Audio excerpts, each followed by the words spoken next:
All good. Groovy. All right, here we go. This week was about getting Ultima 7 Revisited working on multiple platforms. And the reason that's so important is because it's a pillar of open source, and Ultima 7 Revisited is an open source project.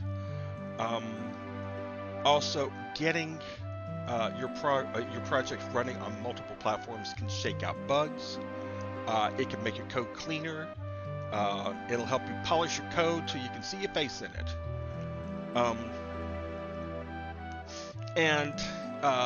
While personally my second platform of choice is Linux, of course other people use that other operating system, MacOS. And let's see, what's his name?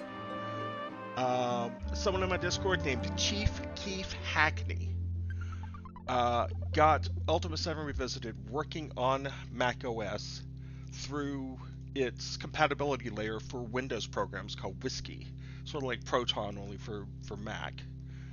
Let's see if I can find. There we go. And I'm so happy. It makes me so happy. Now, there is one thing that I've noticed on this screenshot, and it's that the black outline around the 3D models is not working, and that's something I've noticed in Linux as well. That's a little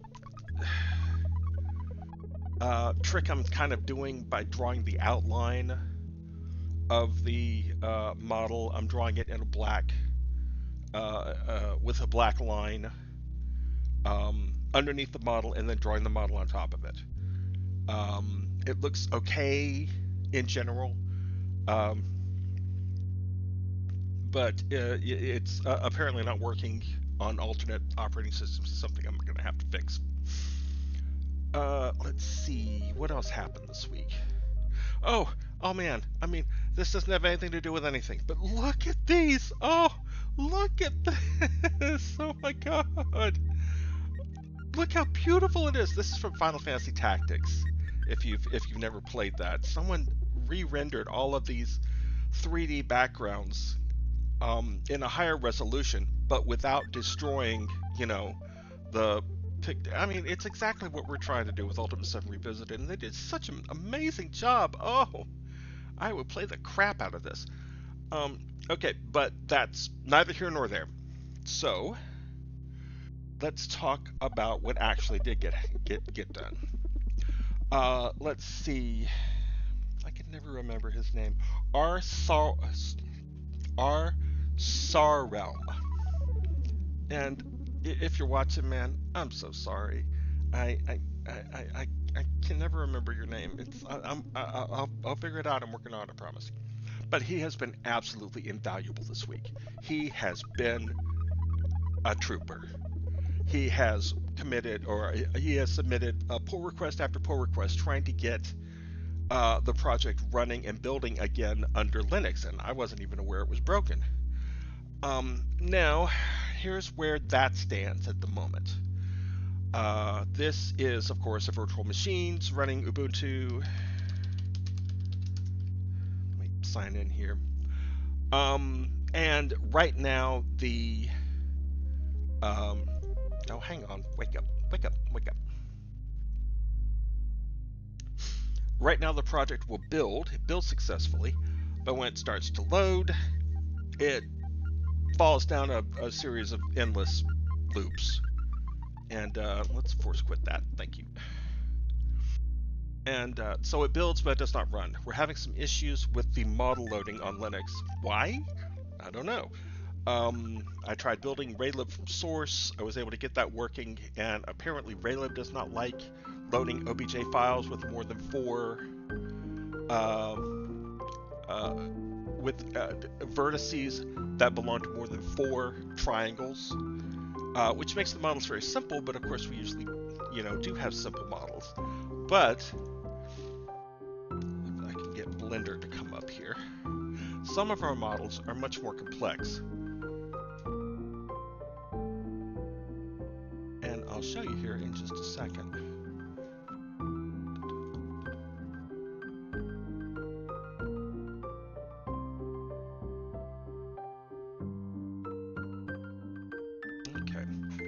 trying to keep chat in view because I definitely want to start engaging with chat more.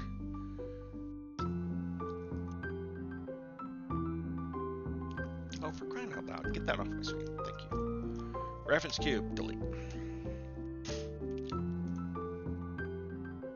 No, not you. We'll get to you.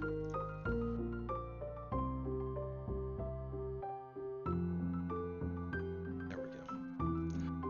This is a model that's... Blender, do you want to wake up and do your job, please?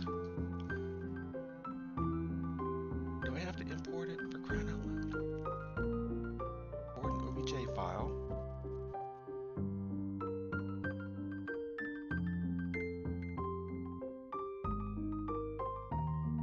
Oh, not RailLib.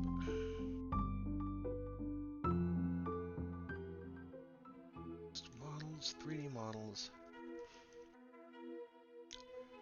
Forge.obj. There we go. All right. Now, this is the basic outline. I mean, this is the basic model. It has no texture on it. Let's see. There's a... there we go. Okay. This is the issue, especially this center part right here. Some of these, the vertex, I mean, that vertex in the center is part of a whole bunch of triangles. And for some reason, RailLib's OBJ loader doesn't like it. So that's something that we're going to have to work with in order to get the project working under Linux. And we even tried to move to RailLib 5.5, and that actually broke things on the Windows side as well. So that's bad. But we know what the problem is. We're going to fix it. We may even move to a different modeling system. And once again, I just cannot thank rsaarelm enough for the work he's done this week. It's been amazing. All right, go away, Blender. You bother me. Now that we've talked about that, I want to show you this new model that UrAnt submitted. This guy is knocking it out of the... Oh, that's the wrong project. No, we'll get to this. Don't you worry. Hey, stop that.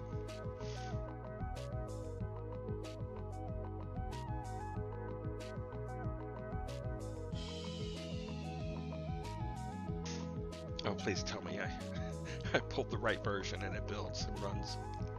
Please. Loading saves. Okay, good. Thank goodness. Why are these always broken? It doesn't matter what I do. Every time I fix them, I change something else and they break again. Anywho. Let's see on the Fellowship Retreats. We have Batlin and his cronies indoctrinating people. And back here in the dungeon, we have... let me show you the original version of this first. Because it is going to knock your socks off. You're going to have socks and then you won't have socks. Okay, here is the original version of what's called the Cube Generator. The Cube Generator is an evil artifact given to Batlin, one of 3 evil artifacts that he uses to manipulate people in order to get the Fellowship to gain traction over the populace of Britannia. So this is the original Cube Generator. Looks cool. Looks like it popped up right out of the ground. Uh-oh.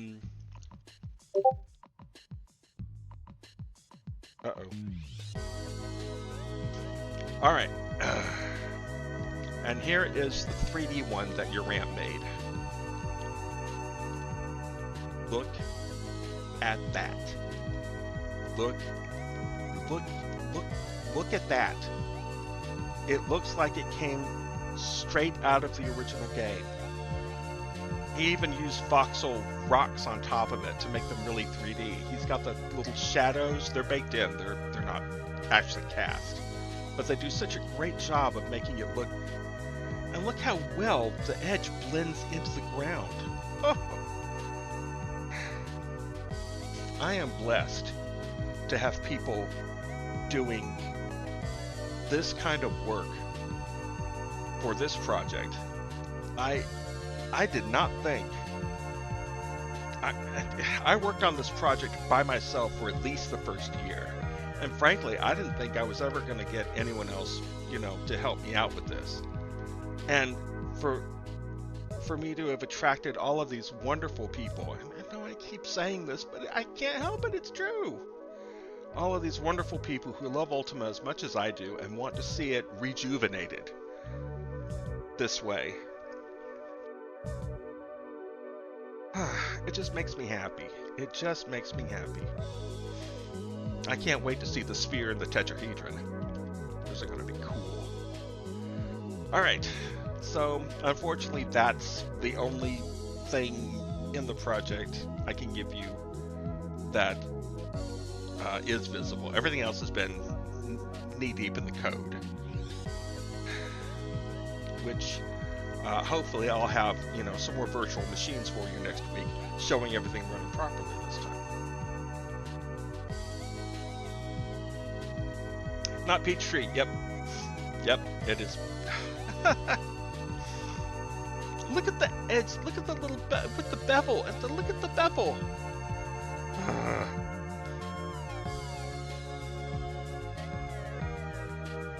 All right. Okay. So, well, that killed 15 minutes, and now I'm done with U7R stuff. I've got nothing else to talk about. One moment. Excuse me. But I do have some other things that I want to talk about, and this is completely different. It's not U7R related, but it absolutely blew my mind. I talked about it on my Twitter or X or whatever it's called this week. I guess I should stop using that joke. It's X. It's X at this point. There's nothing anyone can do about it. Alright. So, last weekend, I was a little burnt out from work, and I was less motivated to work on Ultima 7, so I thought I'm going to take one day and try to do something else. One second, I'm going to sip water. Sip delicious water here, and hopefully not.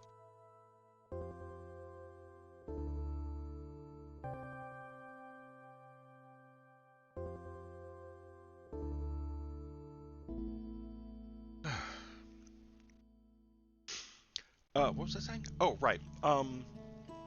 There's another project that I've been wanting to do for a long time. It's a really simple strategy, turn-based strategy game that I've had kicking around in my head. I call it Clan Destiny. Sort of a funny take on the word clandestine. But I haven't had a lot of time to work on it, and I even felt like, if I started working on it, I'd be taking away from U7R. And so I saw last week Grok 3 dropped, and people were making games with it. They were making really simple. Hang on. I don't know why the music seems so loud today. Maybe it's just my sensitive ears. There. Okay. All right. So Grok 3 dropped. People were using it to make video games.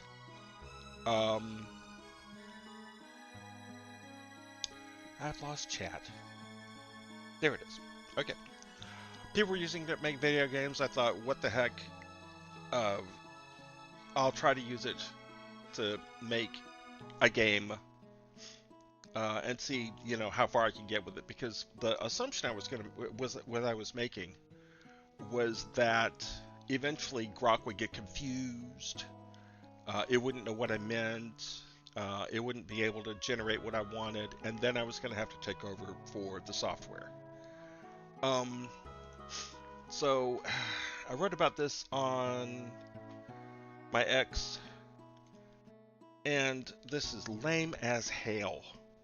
Seriously, it's awful.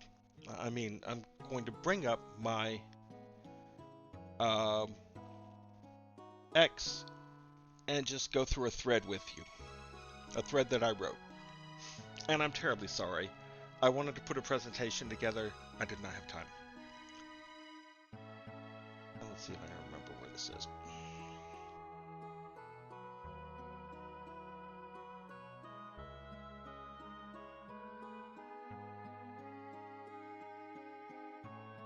Okay, here we go.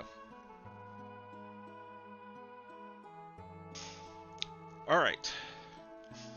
I wanted to use Grok to make this game. And the rules were really simple.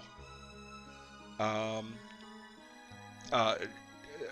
this is going into why I want to make Clandestiny.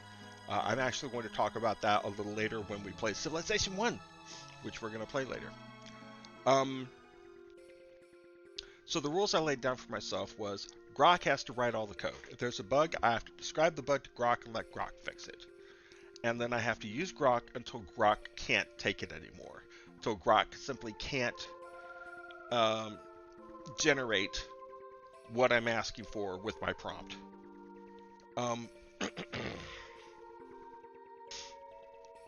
And so I started with a really simple prompt. I want to make a strategy game. It's a turn-based strategy game. Everybody's got resources. Everybody's got cities. What you got? And it started with a console program. Actually similar to the old Hammurabi game, if you're old enough to remember what Hammurabi is. So, you know, okay, that's not bad. I was still thinking that this was going to be a text mode game. And so I asked Grok if it could do an ASCII map. And it didn't have any trouble doing an ASCII map. Alright, and then I asked it if the phrase clandestiny was trademarked. And it told me it didn't think so. And then it inferred correctly that that's what I wanted to call the project. I didn't tell it to call the project Clandestiny, but then it started referring to the project as Clandestiny. That was surprising and helpful. Alright. And then I asked it if it could write code in C++ based on rsaarelm. And turns out it could. It didn't have any trouble giving me a little rsaarelm project, just like one of the examples that you can get on the example page.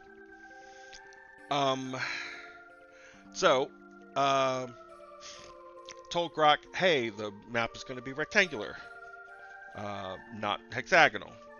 And also, look at this thing at the bottom. Flint 10 verse 5. I didn't tell it to do that.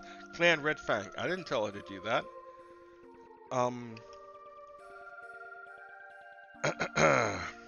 And then I told it to do what I've been doing with all of my projects lately, which is rendering it in 640 by 360, making that the base resolution of the game, and then expanding that to whatever the desired resolution is.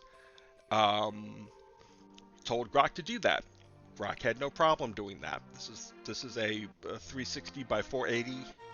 I'm sorry, a 640 by 360 screen, blown up to I think 1280 by 720 at this point.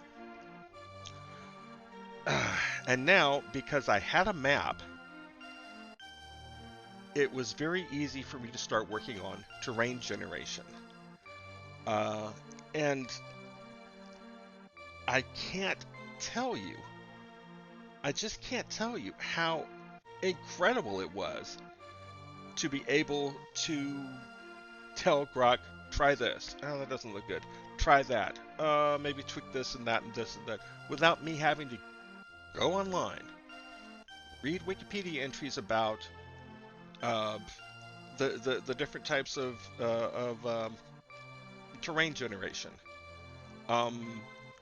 Try to write some code for it. or grab some code off Stack Overflow. Have it not work. Have to debug it. Look at it. Go, no, that's not good. Tweak it. It still isn't good. Try something else. Start over, etc., etc. Grok being able to do all of that for me is amazing and terrifying. That's just how it is. All right. This was a terrain generation system that I came up with myself for Planitia. The way the terrain is generated in Planitia is that it pushes globes up from the bottom of the height map and stacks them on top of each other to make hills because I like it really hilly. Thought I might try something like that here. It did not work. It just was not the right approach. Tweaked it. Did not get what I wanted. I'd heard about wave function collapse algorithms, so I told Grok, can you try it with a wave function collapse algorithm? And Grok rewrote it with a wave function collapse algorithm. Again, at this point, I have not written any code. What I didn't realize was that wave function collapse algorithms are really great for making caves and dungeons. They're not very, very good for making outdoor maps. And this was where I ran into my first problem with Grok. It kept using C++ 17 code, and I had standardized on C++ 14 a while back, but all I had to do was tell it, hey, my compiler doesn't like that. I think it's because it's a C++ 17 thing and I'm only using 14, and it regenerated the file, you know, in a form to build. All right, so move to Perlin noise. Much better, but still not exactly what I was looking for. Everything was getting smoothed out too much. And then the second thing that Grok did that surprised the hell out of me was that Grok suggested that I try a cellular automaton next. The classic thing everybody used back in the day for making terrain for strategy games. And guess what? It still works. Look at it. That's 100 times better than anything else I generated, and it was so quick. It was so quick. Try this, didn't work. Try that, didn't work. Try that, didn't work. Oh, okay, this works. Let's move forward. Oh. Are the limitations temporary? The function's being used only for dungeons, not overworld? Are there limitations of the function, Grok, or both? Oh, okay, if we're talking about the wave collapse, let's see. Wave function collapse. Oh, I already searched for that once. Go away. Okay, you can see that it generates very regular shapes. You know, great for indoors or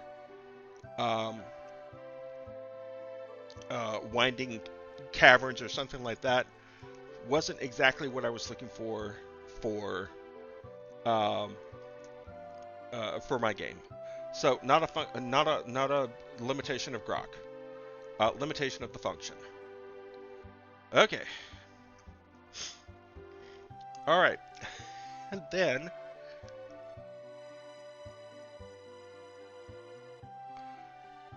this was the point at which I realized that I needed to start writing down what was happening, because this was something. I gave Grok this huge prompt. I told it, here's an image file. I want you to load it. Here are all the tiles. Here's how they're all laid out. Oh, excuse me. Sorry about that. I want you to associate this terrain type with this tile and then put it on the screen here in order to generate a map. I thought this was the point at which Grok was going to get confused and I was going to have to take over. And as I wrote here, Grok did not give two shits what I thought. Grok had absolutely no trouble taking these amazing, wait, where's my paint.net? Ah, there it is. These, look at these, look at these delicious, delicious little tiles. Oh, if this doesn't make you want to make a game, I don't know what would. You gotta just look at these and go, oh, possibilities, possibilities.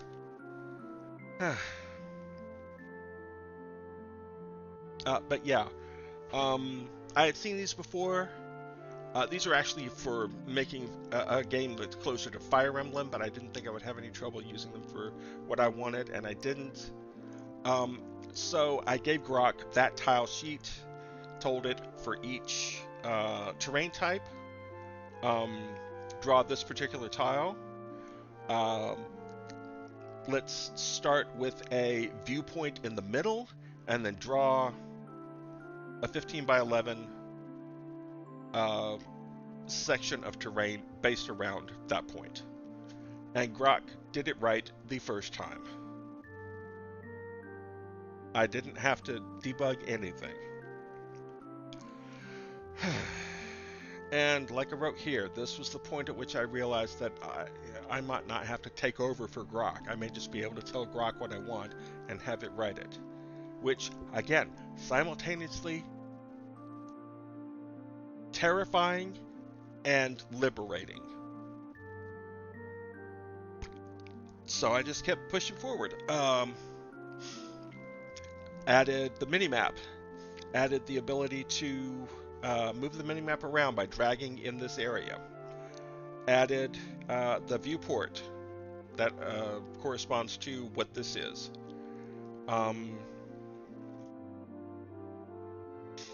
And, you know, again, Grok wrote all this. All I had to do was tell it how I wanted it. Then, after this thread ended, you know, I kept working on it. And now, I was able to tell Grok, okay, I'm going to put this on GitHub, split the project up into multiple files for me. It did. These are the files that it split it up into. Put it on GitHub. And now I can actually tell Grok, okay, look at this file on GitHub and add this to it. And it can do that. So I don't have to feed it the source files every time I want it to make a change now. Simultaneously liberating, exhilarating, and terrifying.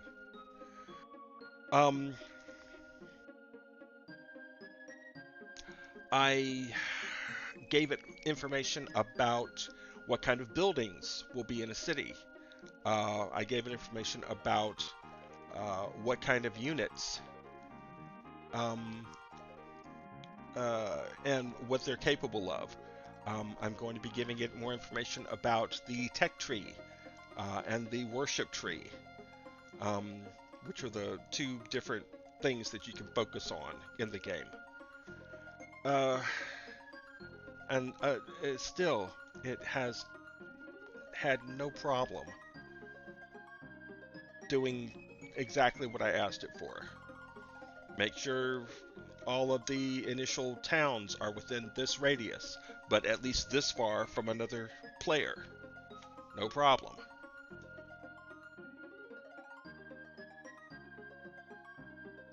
Here's the initial design for the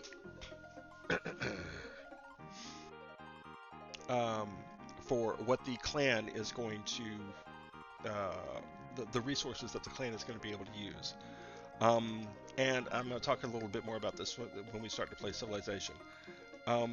But cities will provide both resources that the city needs and the resources that the clan needs. And managing that's going to be important to, you know, your strategy.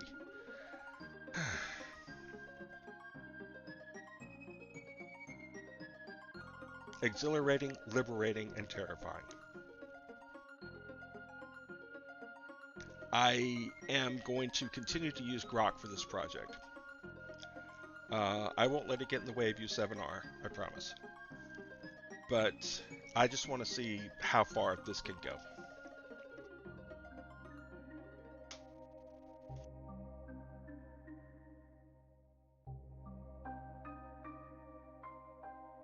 Oh, I got 5 viewers. Y'all can still hear me, right? Everything's still working right?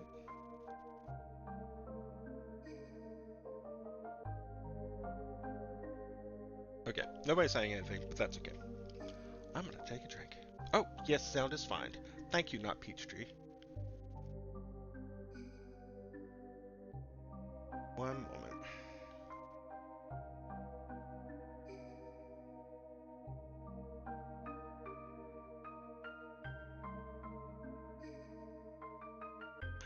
Okay, so why did I want to make Clandestiny?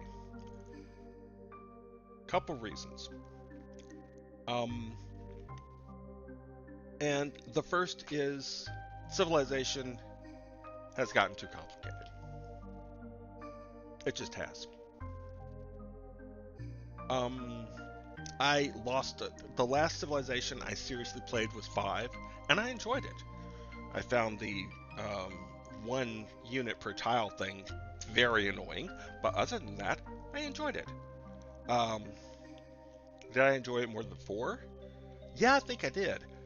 But one of the things that's happening to civilization over time now is that it gets an expansion, and it gets an expansion, and it gets an expansion, and it ends up this huge bloated mess with a game state that I just can't keep in my head anymore. All your cities, all your units, your technologies, what kind of victory are you going for? And then city-states, the World Congress, great people, culture flipping, and now in Civilization 6, natural disasters. I just wanna, you know, move things around and take over other people's cities. So that's the start of it. Now, let's get civilization going. DOS box! The box of DOS! Shall I give you a sneak peek? I can't believe I still remember that command. ADW lists only directories and lists them in wide format instead of... But, yeah, this is what I've got here, and then I've got a whole bunch more on GOG. So, Civ. Let's do no sounds.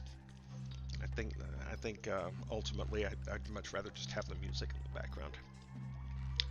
Okay. Let's see. Ooh. Oh.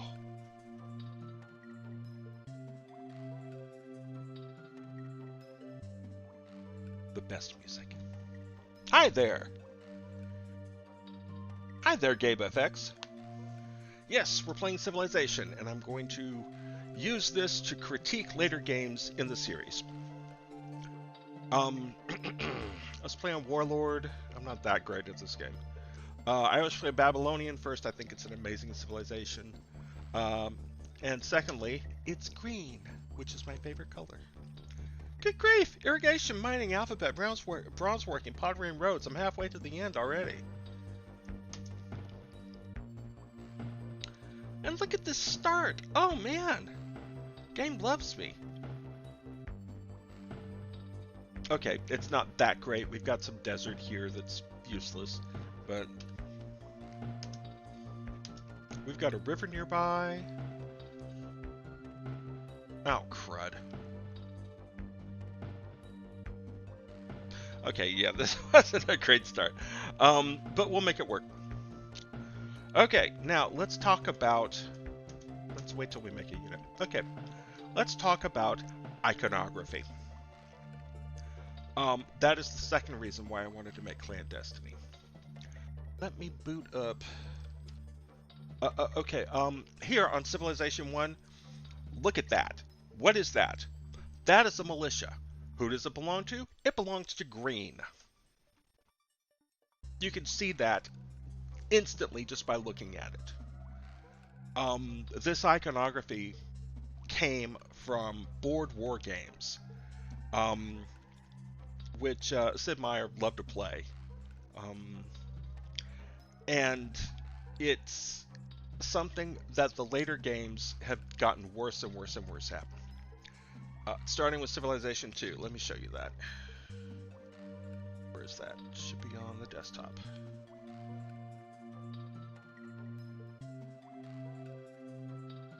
Desktop. Oh, I thought it was on the desktop. Hang on.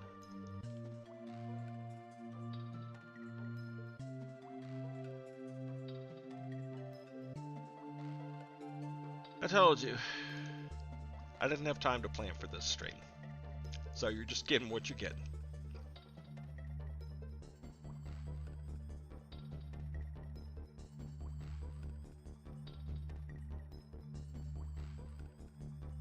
I know I downloaded that. Where did I put it?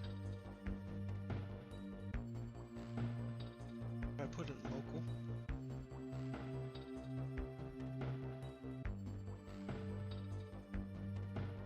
There it is. Okay, sorry about the delay. This is a wonderful little playing Civilization 2 modern. Oh! Oh! Ow, that hurt. Okay, hang on a second.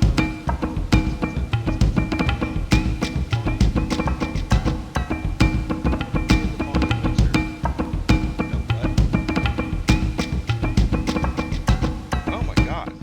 Shut up. Actually, you know what? I'm just going to mute it. All right. This is a wonderful little package. You can get it off of archive.org.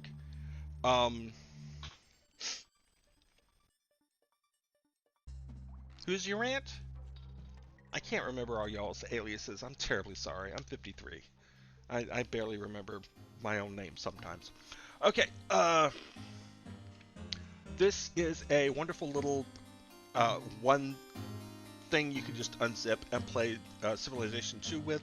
Basically, it emulates DOSBox, which then emulates Windows 3.1, which Civilization 2 could actually run under. And so that's all it does. So let's start a new game here. Normal. We're just gonna mess around, so we'll just do Chieftain. My God, go away, Barbs. Do standard rules.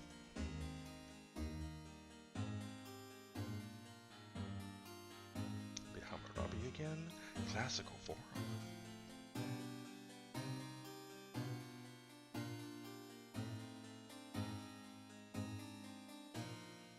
Okay, now we've already got an iconography issue. This is a builder. He looks like a little guy. Guess what? All your units in this game look like little guys. The shield tells you what side he's on, but instead of it being the background, it's just this little thing on top of his icon. So you're not getting the information about this unit that you need at a glance anymore. And this is something that Civilization kept doing. Civilization 3 did the same thing. Civilization 4 did the same thing. Now, Civilization 5, let me find that screenshot. Where'd it go? Aha! Civilization 5 actually did a little bit better, because if I bring up this screenshot of Civilization 5, you can see we've got these units, but they've got little icons over their heads with very distinctive looking shapes and very simple distinctive colors that let you know which side each icon is on. These are all on the side of Addis Ababa. These are all on the side of Harar. And it got a little better, which is why, in my opinion, Civilization 5 is probably the best Civilization after 1. There, I said it. Everybody's gonna get all mad at me now. But the lack of iconography in Civilization 1, or the lack of iconography in civilizations after Civilization 1, was just a huge deal breaker for me, and it's why I tend to come back to 1 more than any other. Ugh, this place is kind of nasty. Alright, second militia, let's fortify them. Now we should be able to make a granary. There we go. Ugh, it'll take 60 turns. Good grief.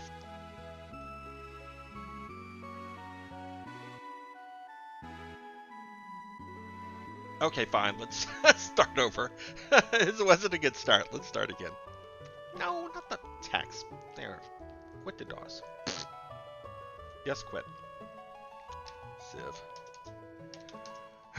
Every Civ player does this. Oh, not Peachtree says, I don't think I've ever actually seen Civilization 1. Sid Meier made so many excellent decisions in this game that the mere echo of them in the later games have been enough to drive this franchise forward. Alright, we're going to start a new game again. And this time we're going to take it no matter what it is, he said, not meaning it at all. Alright, I got to play on Warlord. Here's a little tip. If you play Civilization, the easiest difficulty gives you benefits that no other difficulty gives you. Which means that if you jump from Chieftain, if you win a game on Chieftain and you think, yeah, I'm ready for Warlord, the odds are really good that you're going to start a game on Warlord and get your buttocks kicked off of you. And the reason why is because on Chieftain, A, happiness is almost not a problem at all. B, the AI has to always make peace with you if you offer. And 3, there was another ridiculous advantage that you have. I can't remember. But basically you have advantages that the lack of which make the game significantly harder jumping from Chieftain to Warlord than from Warlord to Prince or Prince to King, etc. So let's play on Warlord so we don't have that advantage. Alright, that's good stuff. Okay, we're on a river. These aren't great. This is terrible. Okay, let's... Oh, okay, here we go. Oh, much better. We've got all these river squares that is going to provide us with both irrigated land and trade. And we've got gems here for material wealth. Build. Babylon founded 3960 BC. Okay, much better. This is the kind of start you want to start with. You want to start with a surplus of food, at least a couple of production, and at least 2 trade. Now, if you'll recall, I told you that in Clandestiny, there are resources that cities produce that are for the city, and there are resources that the cities produce that go into a global clan pool that the entire clan can use. Civilization does the same thing. Food is only used by the city, and you need to keep this, this little line here shows surplus. So this guy is eating 2, we are producing 4, so we have 2 extra food. That's great. That will go into the food storage, and when the food storage fills up, the city will grow, and we'll have another little person here. These shields, I don't know why they weren't hammers, they should have been hammers, but they represent production. These are what fill up this box so that you can build cities, or build buildings in your city and units.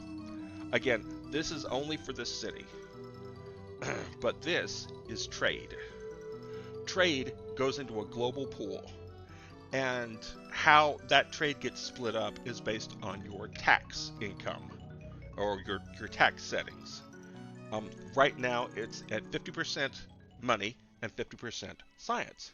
So this city is making 1 coin and 1 light bulb a turn. Now we're going to just pass our turn. Oh, Now, because we're making light bulbs, that means we can start researching something. And I have a very specific path that I want to take here. We're going to start with bronze working.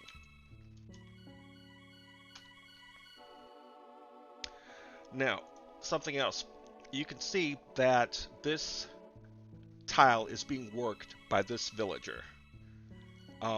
As the population grows, more of these tiles will be worked, and they can even be improved to produce even more resources.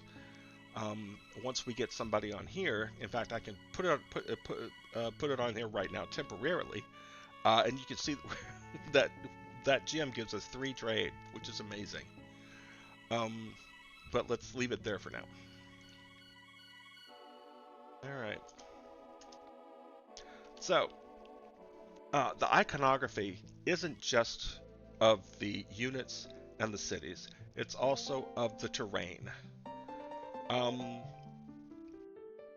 All too often,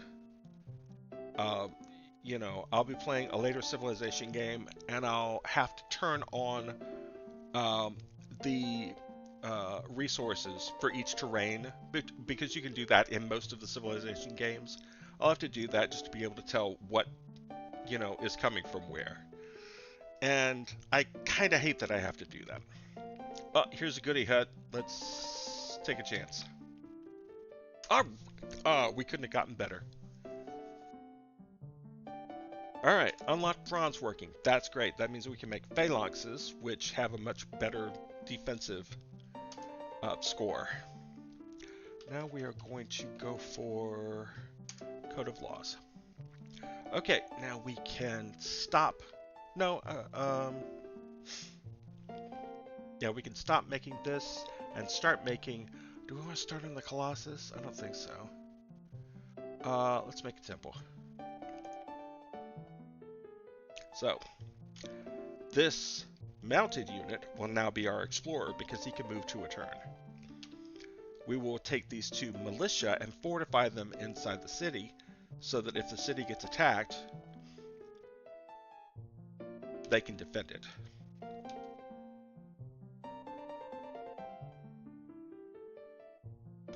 Look at that! More gems! Oh, I can't quite reach them. I'll have to build another city to get that. Wow. This area is so fertile. Just like in real life. Mesopotamia, between 2 rivers. Alright, let's see. Let's do classical form.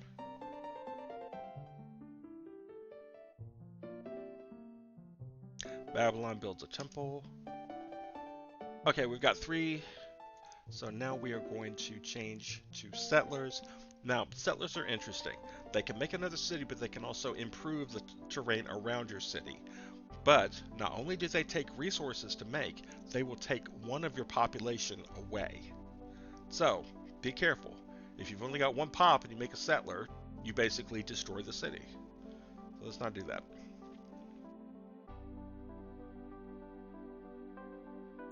Alright, Code of Laws. That's great. Okay, this is what I was rushing. Monarchy. And I'll tell you why here in just a minute. No! No barbarians! Okay, fortify. Fortify, yeah. Alright, wake him up. Ooh, that was lucky. It was lucky I got another turn before they attacked, so I can fortify. Oh, crud. Nope. I'm sorry, but I can't let him live. I can't let him live this close to me. Alright, let's change this. Now we're going to make the Colossus. A moment.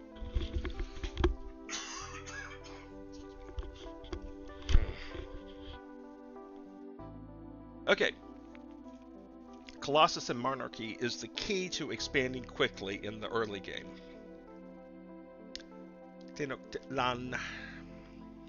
Okay.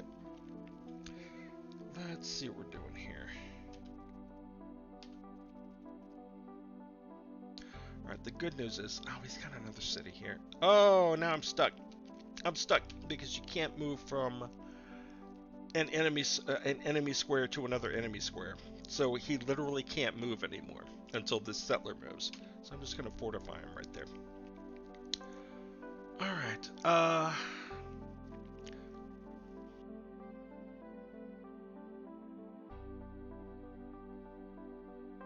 okay. The Monarchy Colossus combo is really strong in the early game. Let's see, pottery, so we can make a granary. I just researched monarchy, which is a new type of government, so we need a revolution. Oh, hang on just a second. Let me show you what this is going to do. These are all producing 2 food. Every single one of these squares, these little 2 sheafs represent food. So, now we're going to switch to monarchy. You say you want a revolution. Well, you know. Okay. He just attacked me. That does not bode well for our future relationship.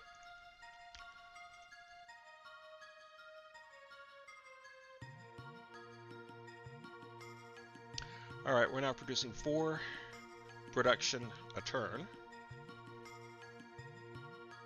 And 4 trade. That's good. That's a good start.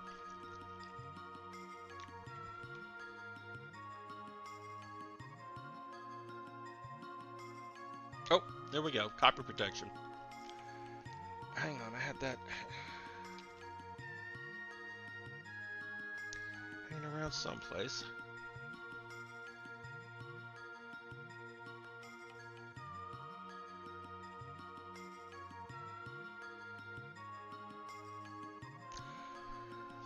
This is a wonderful tech tree graphic that a fan made. I don't know who did it. I wish this were actually in the game as something you could bring up. Let's. What the heck is this? Robotics automation?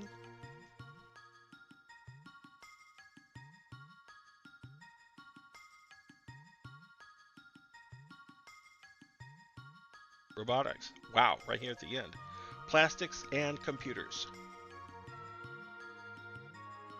Plastics and computers. There we go.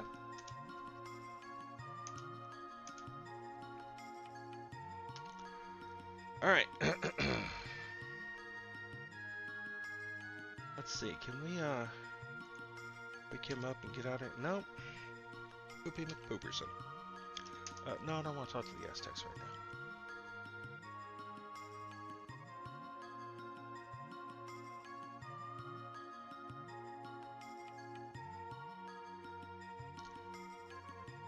Did I switch to monarchy like I was supposed to?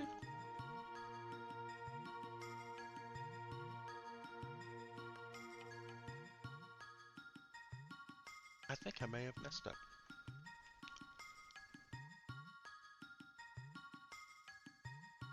Oh yeah, if I could remake this game, I absolutely would.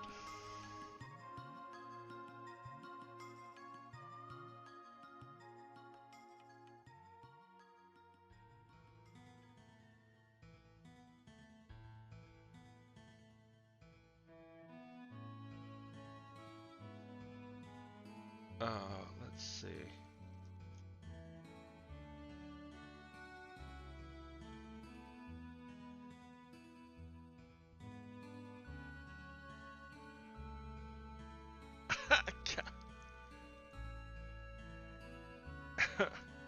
I cannot remember how to check what kind of government I'm currently using.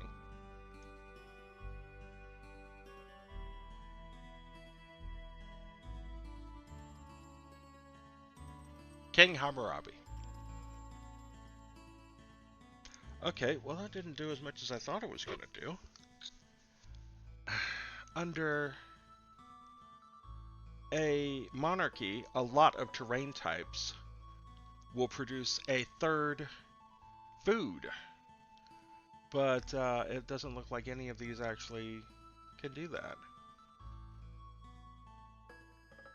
Well, poop. Best laid plans, etc.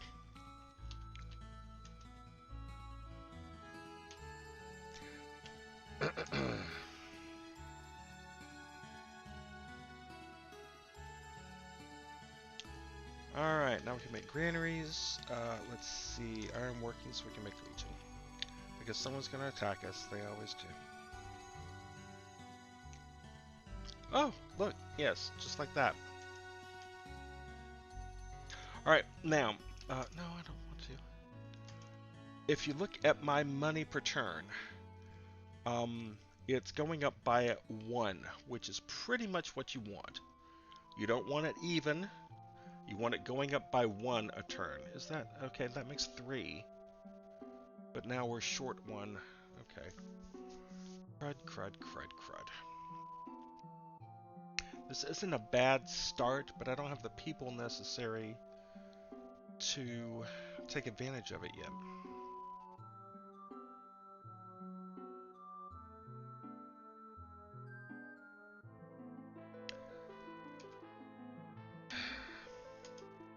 Alright, alright. I was saying something. Oh, right. I'm gaining 1 gold a turn. That's great. That's good. If you're gaining more than 1 gold a turn, especially if you're gaining like 5 or 6, you need to change your tax rate. Turn it down and turn science up. Science is how you win this game. Even if you're, even if you want to steamroll everybody, you still need science to get to, cannon and musketeers and such and stuff like that so that you can steamroll them.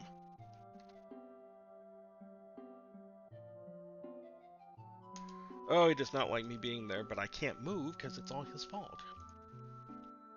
Okay, there we go. Here come the 3s. There we go. Very nice.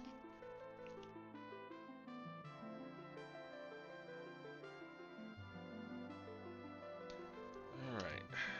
That'll make the city grow faster. No, thank you. Eventually, he's just going to declare war on me. All right. Now we can make legion. Let's make masonry so we can make city walls.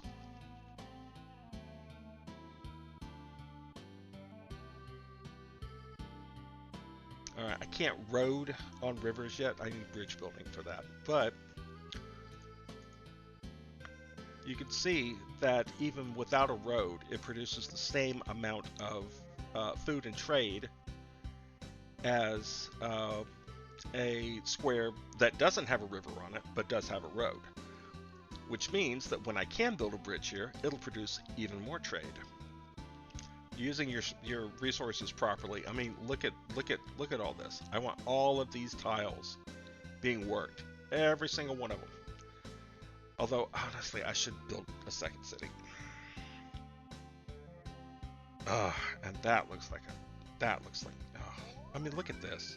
Look at this delta. It's a beautiful delta. I love this delta. Okay, let's go get the delta.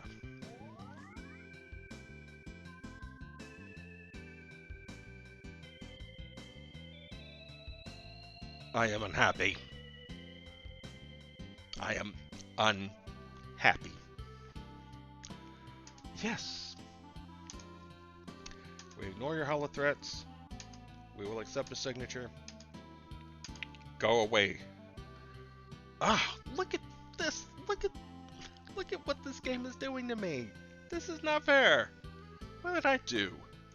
Now I'm gonna have to wage war just so I can use my own land.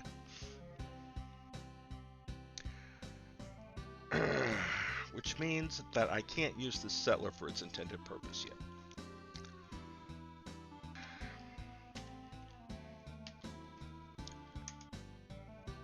Alright, the good news is the Germans and the Aztecs don't seem to like each other either. So I can play tall for a little bit here. And by play tall, I mean just focus on one city.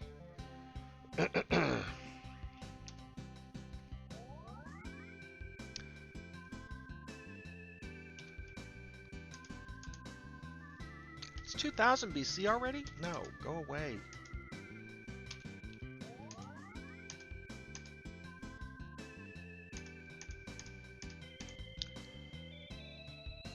This is just great. We've got tons of trade and food, but no production.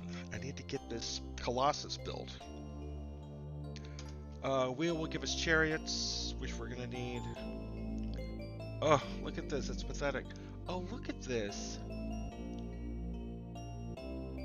I'm only producing one resource a turn.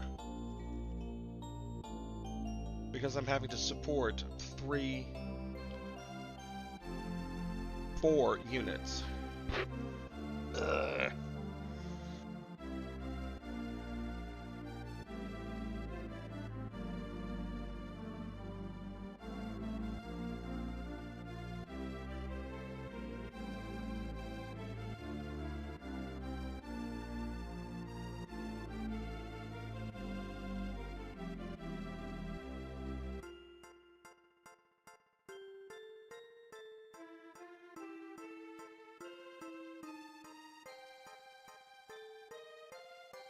Poopy McPooperson. Alright, we're just gonna have to eat this out.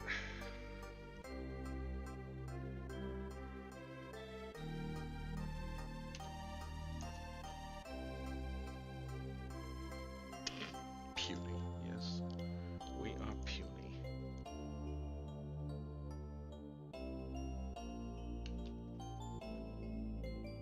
Okay, we grew. Now we're doing 2 a turn. Good.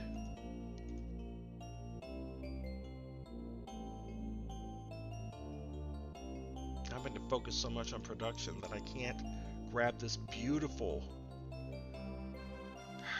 trade spot here.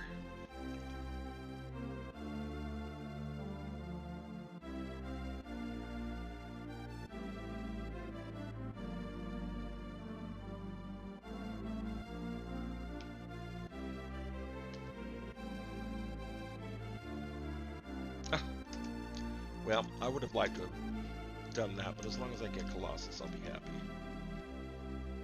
No, thank you. Alright.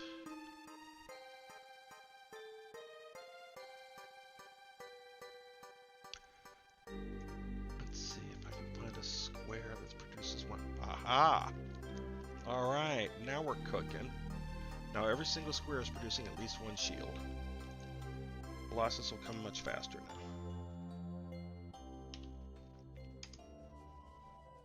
They're eventually going to kill that thing.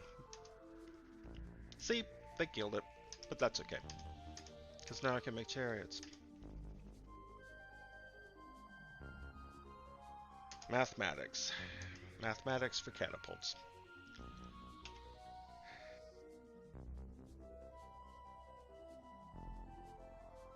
Oh, we're making 3 gold a turn. Let's turn our tax rate down just a little bit. 40% tax, 60% science, because we just still want to just run through this tech tree as fast as we can.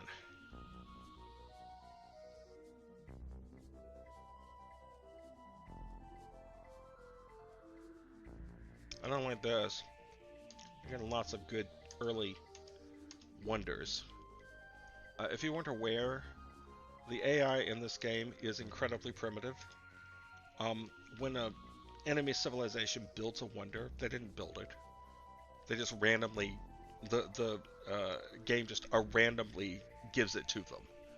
There's a chance every, turn that a enemy civilization makes a wonder, and then the game just gives them a random wonder. That's one of the things I would change if I could remake this game.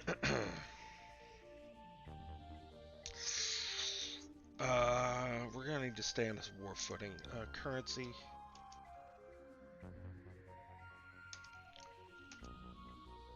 $240. I'm still making 2 a turn. Look at this mother.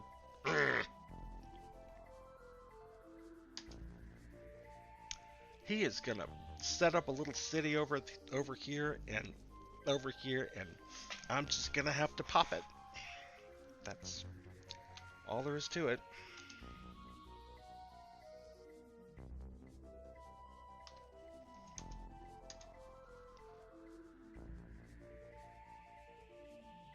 Okay, good. Colossus is almost done.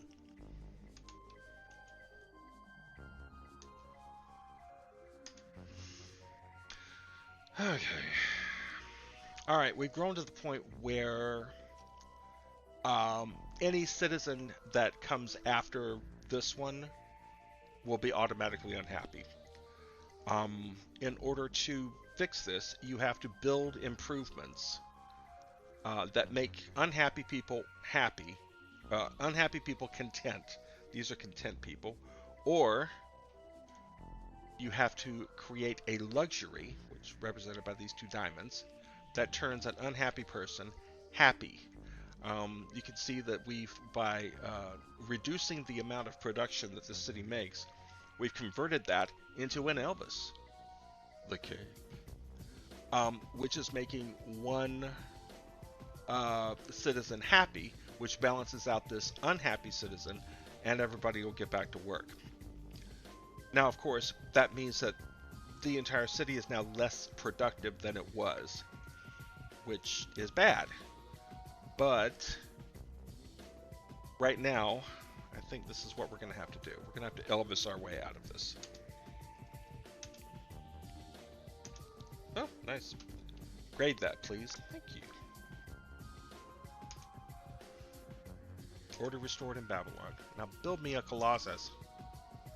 Thank you. Okay, why did I want the Colossus? Because the Colossus causes every tile in the city that generates trade to generate one more trade. Look at this. Look at the trade. Look at that. Look at that. And all of this and all of this. And now I'm going to start building trade and money multiplying buildings like the bank, the marketplace, the university, and this is going to go up even further. Again, we're playing tall right now, but that's going to change right now because we're going to start making chariots so that we can move out and get rid of these people who are encroaching on our land.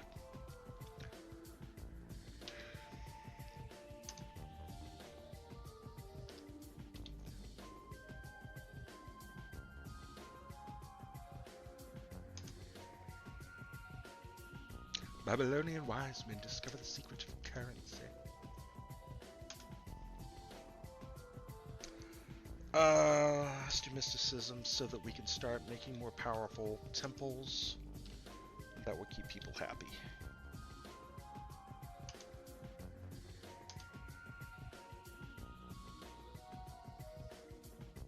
Alright, I think I've got the whole fat. No, not quite.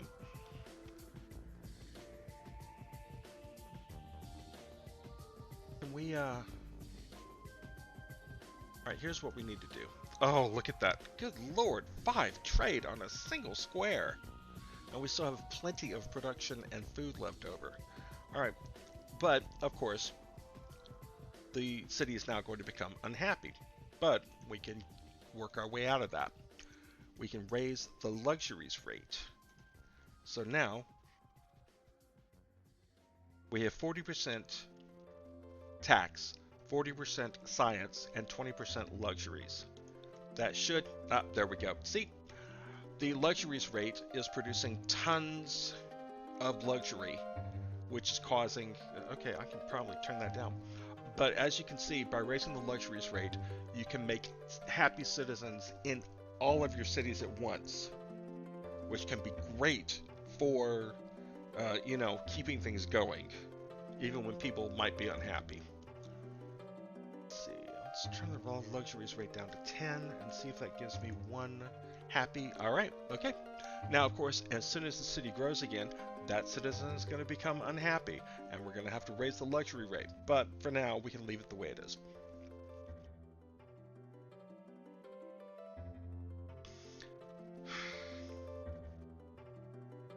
I don't know what to do with the settler.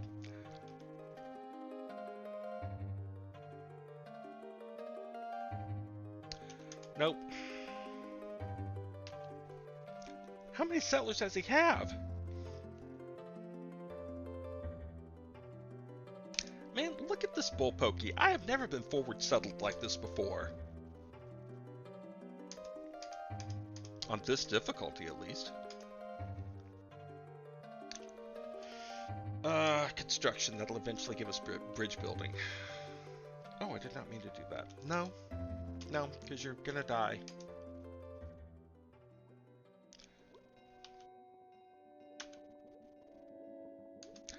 Oh, okay. That's okay, because we're just going to make another one. And we're going to keep making them until these guys get off of my peninsula. Bridge building. Good.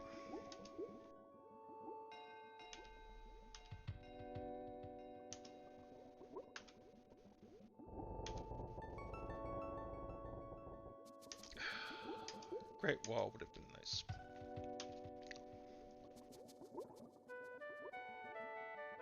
Okay, well, the good news is this is pretty much where I was going to make that city anyway. Oh my god, look at all these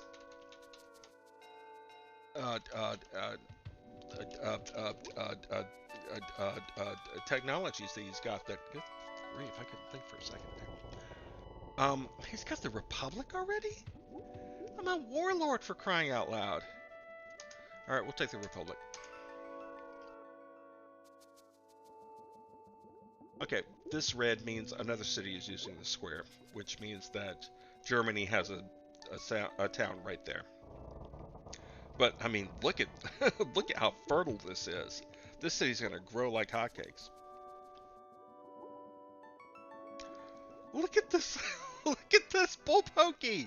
Look at it! Okay. Chariots aren't great for defense, but we gotta.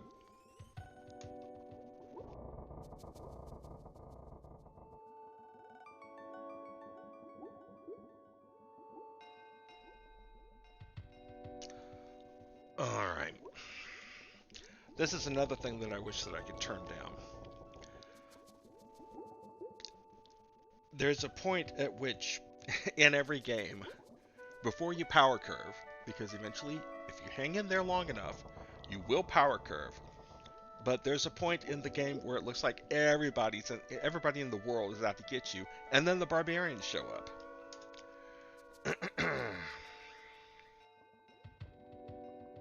This is ours, right? Yeah, it is.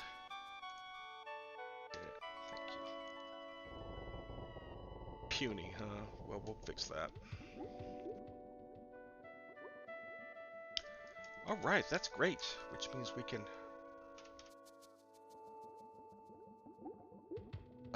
trade.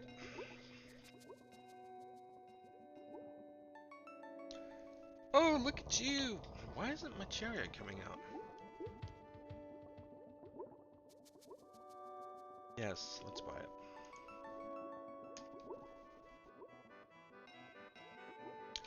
Let's get this guy, because he is worth $100.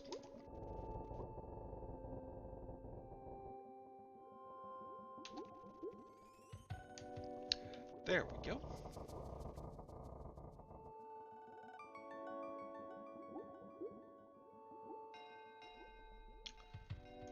Let's see.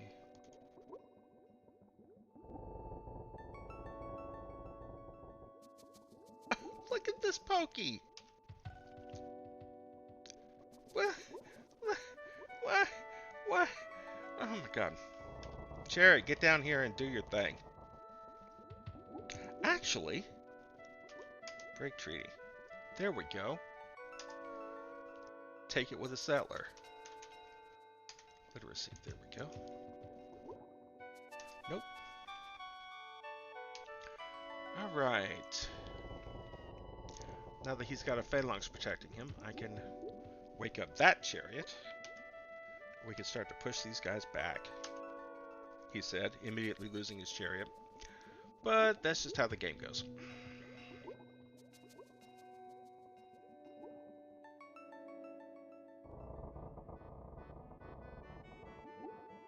Ugh, man, this lack of resources is killing us.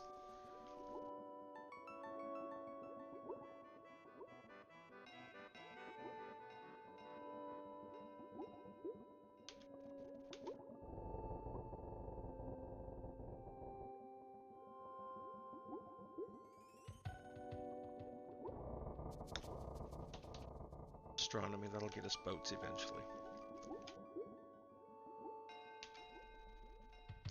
Dang it. Yeah, look how fast this city's growing. Good grief. Woohoo, look at all that.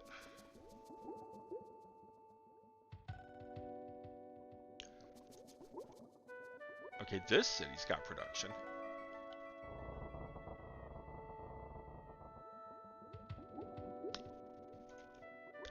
Once he's got 2 phalanxes, we can change that to... There we go.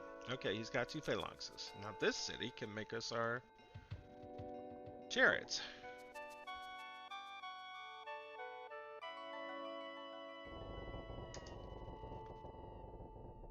Yep, Aztecs and Germans are... do not like each other.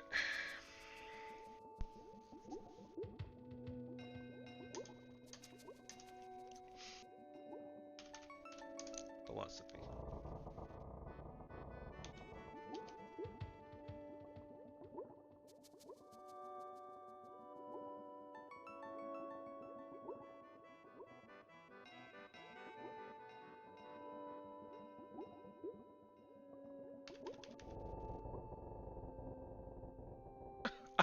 Killed us.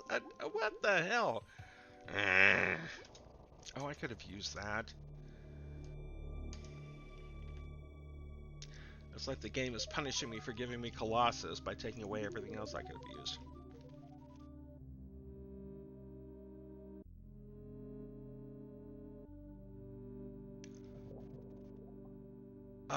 Didn't we do bridge building?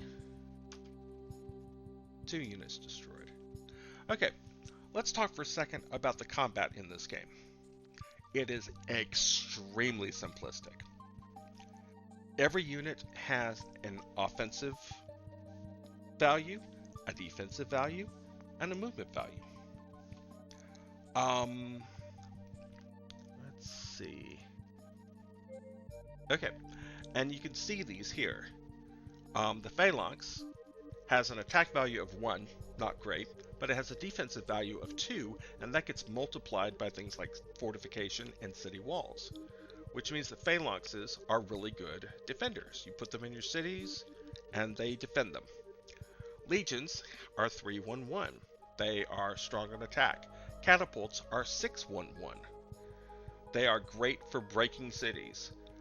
Chariots are 4-1-2. These are the ones that I'm currently using. So, what does that mean, 4-1-2?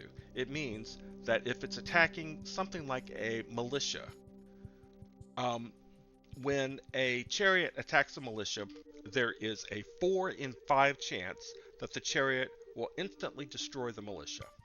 There is a 1 in 5 chance that the militia will successfully defend and destroy the chariot. That's how it's supposed to be. This game is kind of like XCOM, where it never feels like the numbers are breaking your way. But that is how it works. Later games try to paper over the shortcomings in this. Oh, and once again, let me show you something. He said, again, because he can't stay on topic.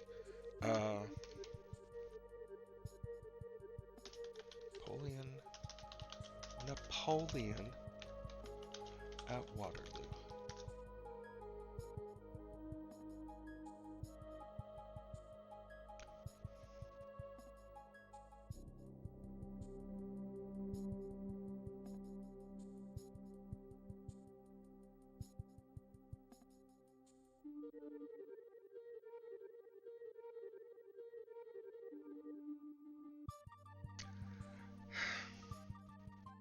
One sec.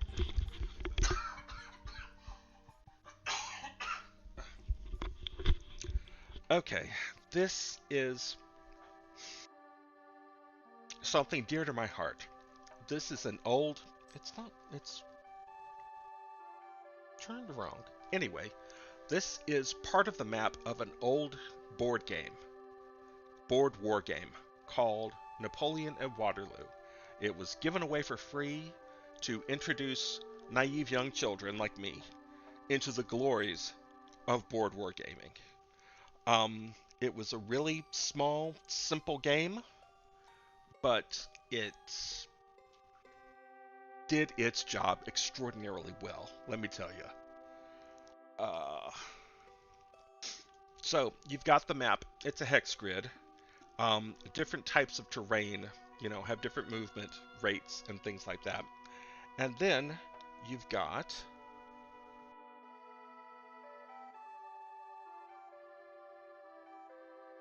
right here. Okay. You've got the counters. And these counters have attack and defense ratings just like the units in Civilization. This is where Civilization's combat system initially came from. Attack, defense, I think all of these units could only move one a turn. But, oh, cool. You've got the French versus the Prussians and the British. If you'll remember Waterloo, the British were holding out, hoping that the Prussians would break through a line and come to the rescue, which they did, giving Napoleon his first resounding defeat, which finally led to him, eventually getting exiled.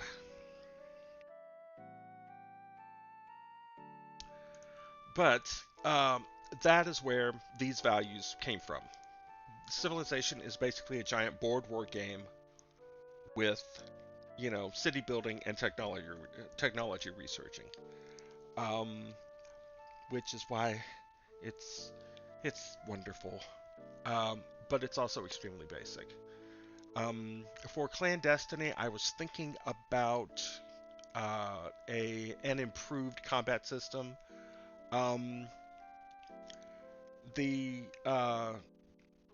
There were some later games that greatly improved on Civilization, one of which was Master of Magic. Master of Magic was great, by the way. If you haven't played it, the original Master of Magic, woo! Oh, that's good stuff. Actually, let me boot that up real quick. Gok. Galaxy. Yeah. I should have Master of Magic installed. Yeah, Master of Magic Classic. Here we go. Okay.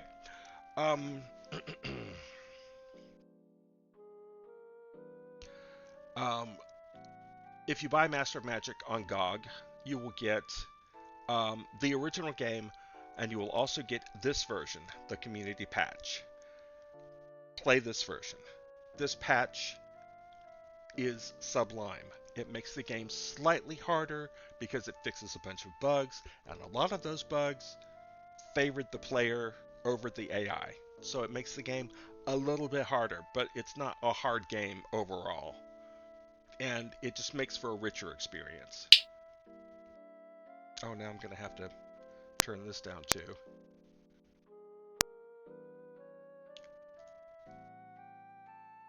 Open volume mixer. How many DOS boxes are you going to run tonight, Anthony?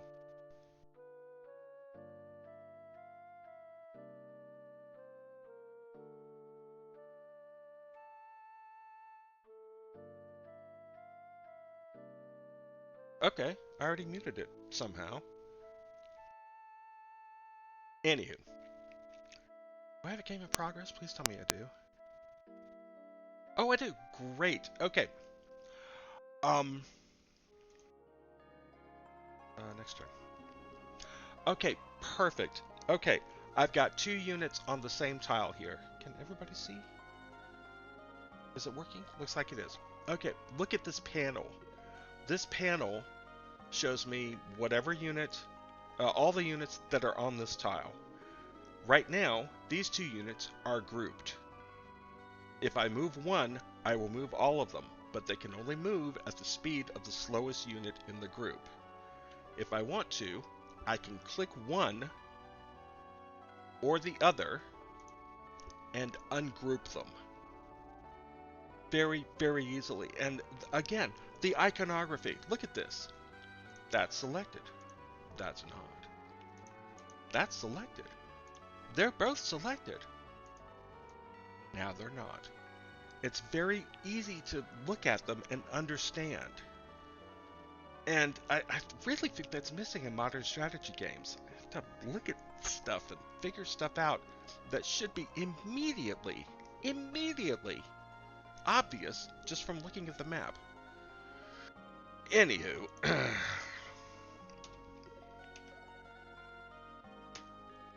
see, they both moved. Next turn. Now I'm going to only select that one. Now only that one moved.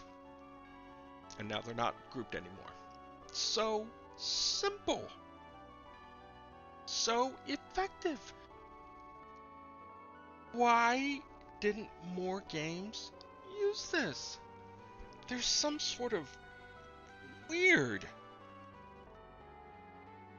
not invented here syndrome in game development in general. People will come up with these amazing solutions for common problems in a genre.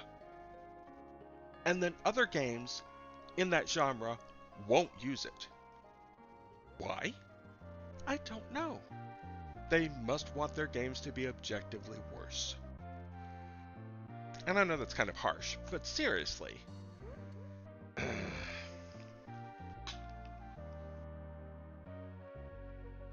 Are you talking about mostly turn-based strategy that lacks that?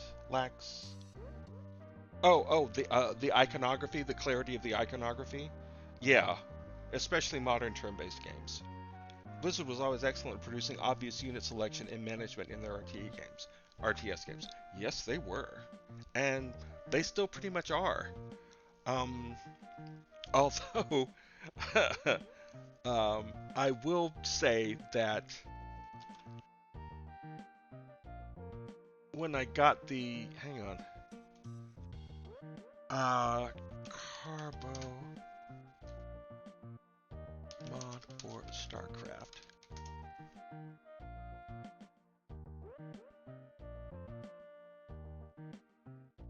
Okay, this is a mod you can get for StarCraft.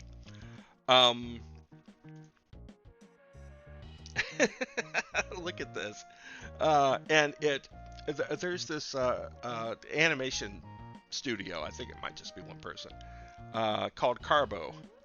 And they do funny animations based on StarCraft, Warcraft, Diablo, etc., etc. All of their units and buildings are completely open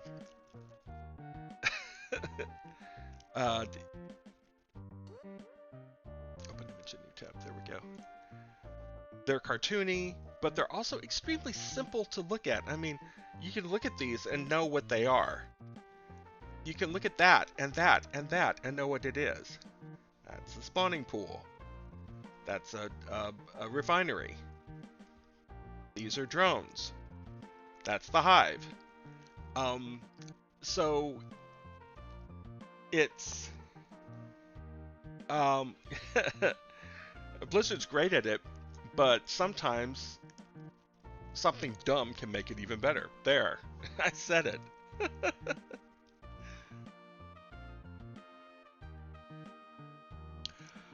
Okay, so there was something else. Okay, something else in Master of Magic that look at. Okay, you're not gonna believe. You're not gonna believe this. Okay, info. Surveyor. This is the Surveyor tool. Want to build a new city? Want to know what resources are going to be nearby? Use the Surveyor tool. All you have to do now is mouse over any tile, and it tells you exactly what that tile will produce. Oh my, excuse me, good lord. Imagine having something like this, you know, and I know what someone's going to say. They're going to say, oh, well, just turn on the, production icons in the Civilization game. Yeah, except that I don't want those on all the time. If I were going to improve this, what I would do is have it add up everything in the fat cross that the city will be using. and tell you the entire total. If you put the city here, this is what you're going to get before any bonuses. That would make it very easy for you to tell, oh, well, this is good, this is bad, etc., etc., etc. Rather than waiting for the computer to put a circle on a tile and say, this looks like a good spot for a city. Why? Why does it look like a good spot for a city? All right. So, back to clandestiny. What I'm looking for is a short playing game. I want to be able to finish a game of clandestiny in one long sitting. 90 minutes to 2 hours max. I don't want to have to save the game, come back, and wonder what the heck I was doing. Why is there a unit way over here on the map? Why was I researching advanced scrubbing bubbles? That is the biggest problem with, and the guys at Firaxis know that this is a problem. They know that the biggest problem with their games is that nobody ever finishes them. People just don't finish Civilization games. They play the part that they find fun, and then they stop playing, and when they come back, just like me, they don't pick up where they left off, they start a new game. I don't want people to have to do that. I want people to be able to sit down and play a game and finish it and go, that was good, or wow, that was bullpokey. Let's not do that strategy again next time.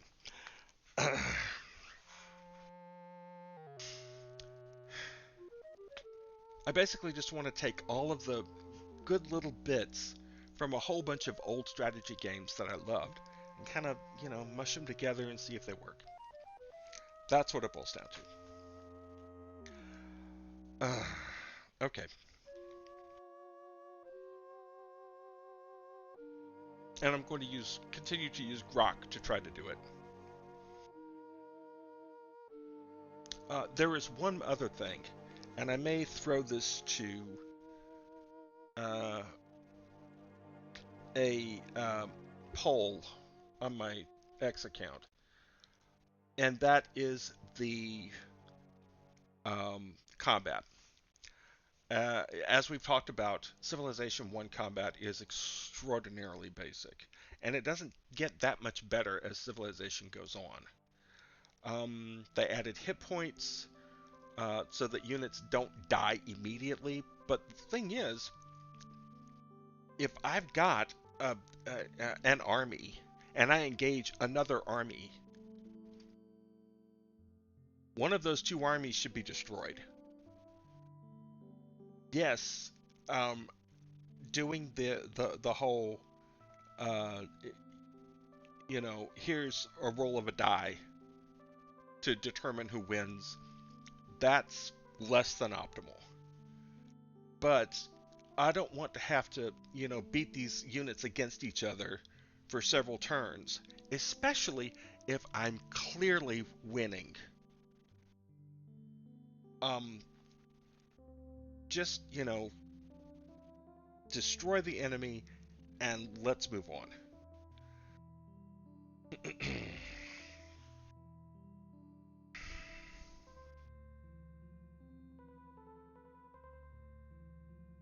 I'm sorry about this stream, I really am. Next week I'll be more prepared, I promise, he said, just like he did last week and the week before and the week before that.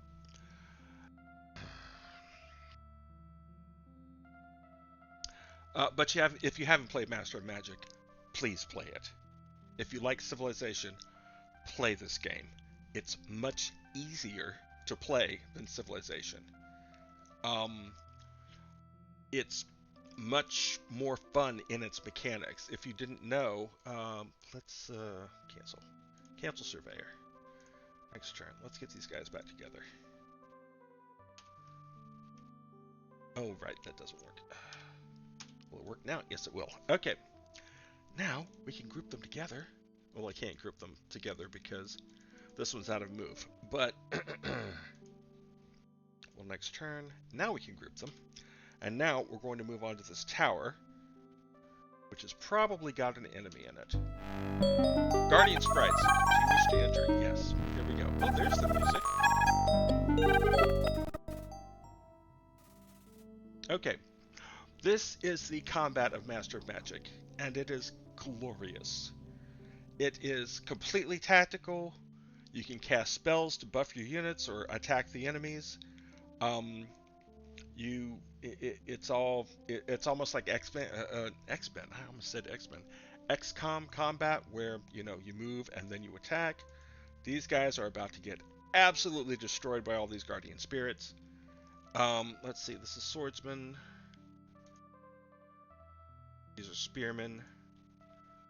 So we're just gonna, see what we can do. Attack them! Attack them! Oh dear. Daka Daka! More Daka! More Daka!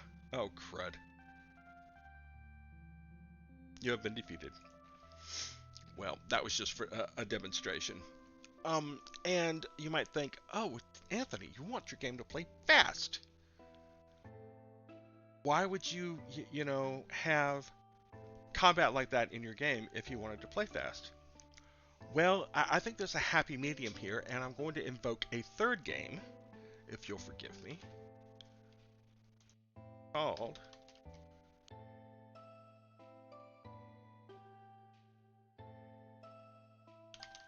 Gemfire.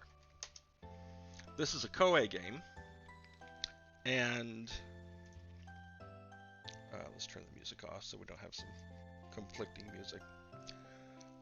It's a fantasy game set in a sort of, fantasy England. There's a crown. It's got 6 jewels on it. It's kind of like the Infinity Gauntlet. Each jewel does a different thing. Each jewel is actually possessed by a wizard. When the crown is destroyed... Oh, there's 7 jewels. Sorry.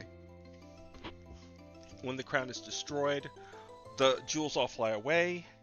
And now everybody's gonna fight to see who gets to unify the crown and become king of all whatever. Here's the princess.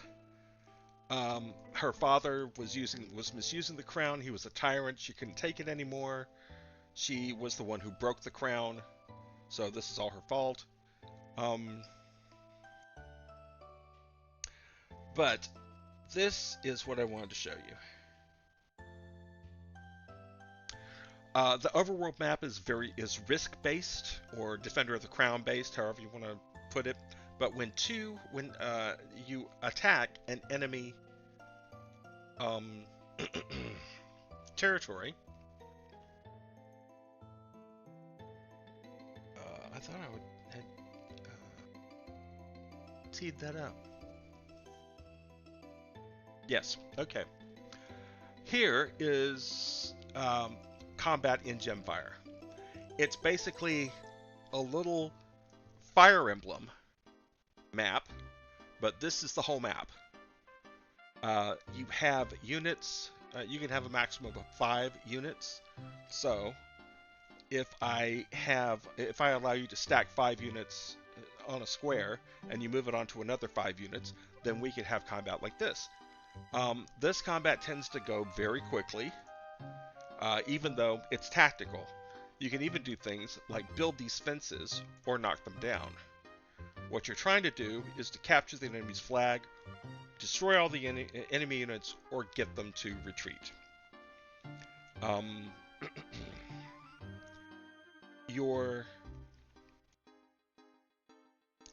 Because of how Gemfire works, you have a certain number of soldiers in each of your territories. When that territory comes under attack, those soldiers are split evenly, or as evenly as possible, between horsemen, swordsmen,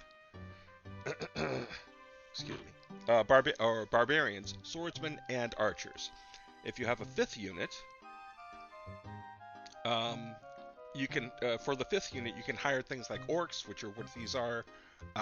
If you have a wizard from a gem, you can send them to aid the battle.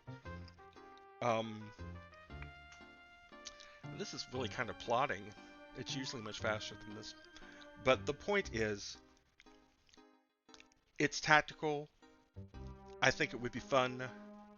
Um, it won't slow combat down that much, but it will give you some interesting decisions to make other than, oh, these guys ran into each other and now this, is the only one that's left.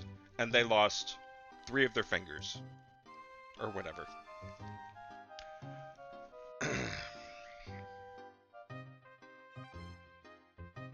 like I said, very Fire Emblem-ish.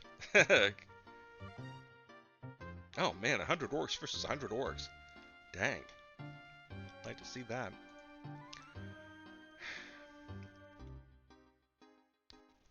Alright, I'm gonna cough again. Give me a second.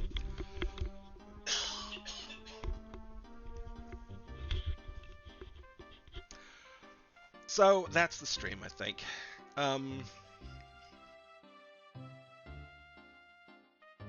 If you tuned in for Ultima 7 Revisited, you didn't get much tonight, and I'm terribly sorry. Hopefully things will open up. I'm taking some time off later in March. I'm hoping to get Gumps done before then, so that I can spend that week off that I've taken on NPCs. Both their schedules so that they can start moving around, and the conversation system so that you can start talking to them. That is what I want. Gemfire will be something, not Gemfire, Clandestiny will be something that I continue to work on, only, if I can't look at U7 Revisited anymore, which happens sometimes, you know how it is. But, either way, oh, thank you! DLBSP said have a great night. You too. Everybody have a great night. I love you all. Thank you all again for joining the stream. Thank you for following this project. I'm making this project for all of you. And you're awesome.